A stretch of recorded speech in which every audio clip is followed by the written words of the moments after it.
Hi guys, and welcome back to episode 6 of the In the Hub podcast with me, Neil Thacker. On today's episode, we speak to the director of the SRT Alliance, Jesús, or Suso Carrillo.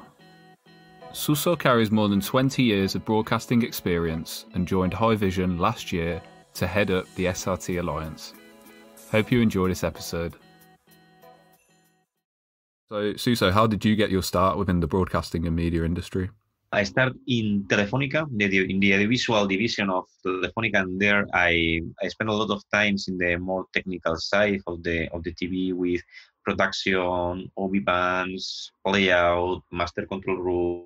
And then when I think that I thought that I have learned everything about the technical side, then I moved to the editorial side, that it's quite different.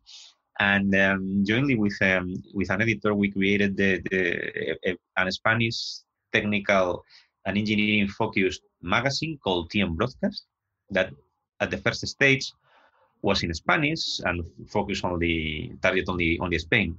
But then we created TM Broadcast International in English, and that was great because I traveled a lot worldwide to all the trade shows and meet a lot of people from different companies, and it was absolutely awesome. But then again, there was a time when I say, okay, now I have learned everything I need to learn about the editorial side, and move to Epic Labs. That was a company focused on media engineering software to TVs and media companies, with a lot of knowledge in artificial intelligence, cloud computing, and that kind of things. And then High Vision acquired that company. Was that when you got your kind of start with High Vision and the SRT Alliance, or did the SRT Alliance come along quite a bit later? When High Vision acquires Lightflow, that was the technology from Epic Labs and all the engineering team, they told me, so why don't you come a couple of weeks here to Montreal, because we want to know you. And yeah, that was all. Then when I came back to Madrid, Peter Mac called me and told me, okay, do you want to be the SRT Alliance director? And I say, I can't say no. Yeah, you can't turn down that opportunity, really, can you? Yeah. So I guess if we move a little bit into SRT and what it's all about, if anyone is unaware of SRT, could you give us a brief introduction to the SRT protocol? It's quite simple. Indeed, SRT means secure, reliable transport.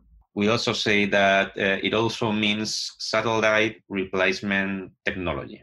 Long story short, it's a technology that allows you to contribute broadcasting video signals and streaming in any kind of unpredictable network. That's SRT, in just one sentence. So I can dig more into the technical side, but it doesn't make sense. No, we like to keep it simple on this podcast. So I hate to bring it up, but how has the coronavirus impacted the work you're doing with the SRT protocol? Has adoption been impacted by the worldwide pandemic? Yeah, absolutely. So the adoption been impacted, no doubt about that. It's true that before the pandemic, both the SRT adoption and the SRT Alliance was constantly growing at a nice pace. But the thing is that the pandemic has impacted this in a positive way, and adoption has accelerated because of remote workflows and digital transformation. Okay, what's happening with this? It's not just the people working at their homes. It does that kind of remote production workflows, or live workflows that were like in the scope of the industry becomes a reality. And the thing with that is that when companies start making that change, now they need a great quality, the lowest latency, and to handle their workflows in the most secure way. And that's exactly what SRT provides. We have noticed that the coronavirus pandemic has impacted positively. In this, indeed, the SRT Alliance is approaching the 450 members right now. And, we see that along worldwide, there is a lot of different and nice use cases in different industries, because the thing with SRT is that we have a real approach. And when I say the real approach of this protocol, is that we have taken account all the video ecosystem. This is not just about broadcasting.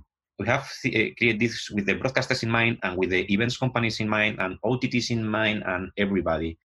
So that's nice, and that's I think that that's part of the success, because there is a lot of companies that right now have some kind of different markets in their as a target for them, but with this protocol they can reach everything, and that's also, and that's nice also. So I know a major aspect of the SRT protocol is that it's obviously open source and the API is available.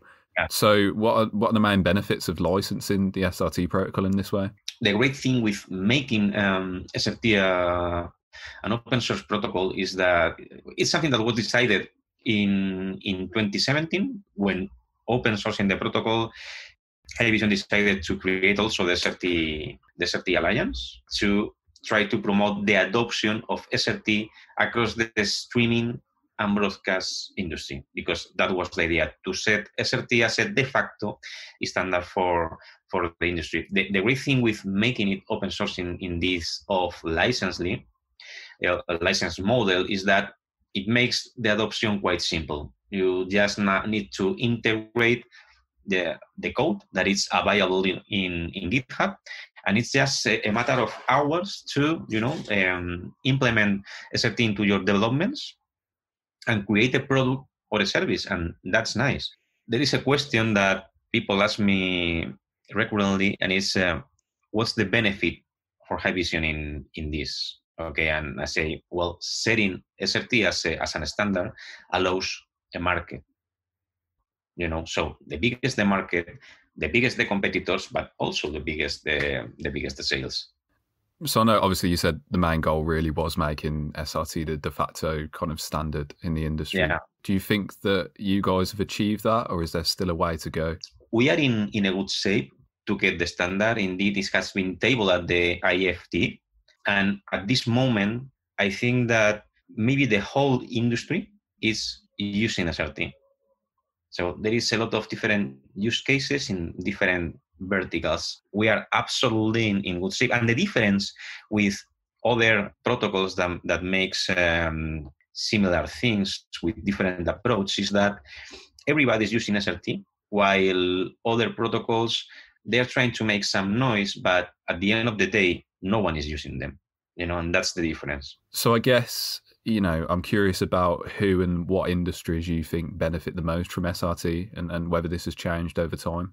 There has been always a great benefit in the broadcast media and entertainment industry. That's obvious, but right now with the COVID pandemic, the live events industry is getting a lot of benefits from SRT. Indeed, there is a lot of companies that has the need to change from traditional events to virtual events and that kind of things. And the same in in the music industry with streaming concerts and all of that. So it's nice. Again, what's needed in that to make that happen? The lowest latency and the highest quality, and that's as an open source protocol to implement the solution so easy. Yeah, it must be a really, really good feeling for you guys over there to think, obviously, you're helping these people out so much. Yeah. And Yeah, and it's nice because when we catch up with these kind of companies, we notice that they are excited with this. They say, wow, this is awesome, it's so easy to use. We feel like there is a whole industry supporting this. That it's nice. Any kind of equipment they need, anything they need, they find what they need. It's not like, okay, this is a protocol that it's adopted by 10 companies or something like that.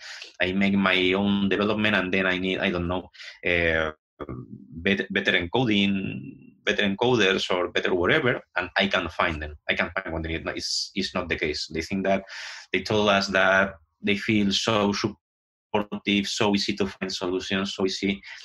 And then again, as in the SRT Alliance, we also work like, trying to connect companies and get the people in touch when they need something, any technical inquiries, anything they need, they get it solved in the short term. Yeah, I think it's definitely hard to not be excited by SRT, especially when there's that whole kind of support network that you get with the SRT Alliance and all those members. You can, so many people have adopted it, so many people are using it. So, Suso, I guess in one word, what do you envision for the future of SRT? Our goal is to set SRT as a standard. That's the word, the standard or standardization. So it's something like that begins with that Grammy Award, and we think that the final goal is that. So indeed, people from Haivision, from the engineering team from Haivision, and I think that also from SK Telecom, they presented to the IETF, SRT as a protocol to be considered as an industry standard. This is something that happens this year, and let's see how it behaves. But I think that's what we are looking for. To get SRT as a real or an official standard. Because right now I think we are actually a de facto standard as everybody is using it, and it's there's a lot of companies implementing and using it in a way that even we didn't think, as happens with playout companies. So SRT was not created, to fit at the playout companies or playout vendors' necessities, but yeah, it fits, and that's nice. Okay, and also we want to continue the SRT development. So this is a nice project. I think that at the moment there is like 60 different collaborators, moreover than the Haivision engineering team, but we are going to continue the development of SRT. So this is not something that is going to stop. And that's nice because it gives you support along the time. I think that's a really good note to end on. So Suso, thanks so much for answering the questions we put forward for you today about SRT. I guess just to finish, are there any exciting projects in the pipeline at SRT Alliance?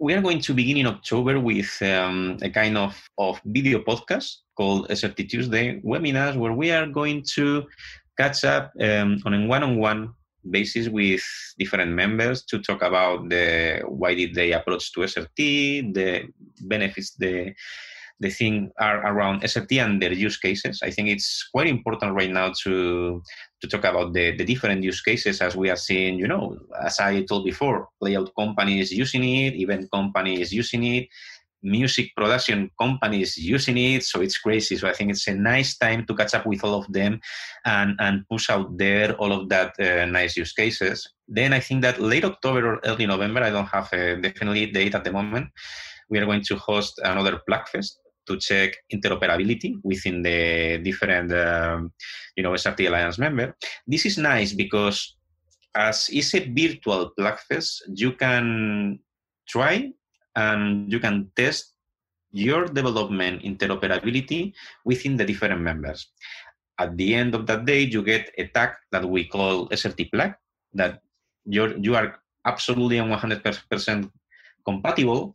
And then what we are envisioning, for 2021 is concerning the SRT Alliance. We want to be the communications vehicle for all the SRT Alliance member and the SRT community. And there is going to be some changes and initiatives that we are kicking off in 2021 and will be announced soon. So how can people get in touch with you if they want to find out more about SRT and the SRT Alliance? It's so easy. They just need to reach srtalliance.org or get in touch directly with me, sending an email at director@srtalliance.org. Fantastic. So once again, thanks so much for coming on, Suso, and speaking to us on the In the Hub podcast. Hopefully we'll speak to you soon, and we'll look out for the podcast that you guys are starting to set up as well in October. Yeah, thank you so much, Neil, for this opportunity. Thank you. Brilliant. Thank you, Suso. Take care. Bye-bye.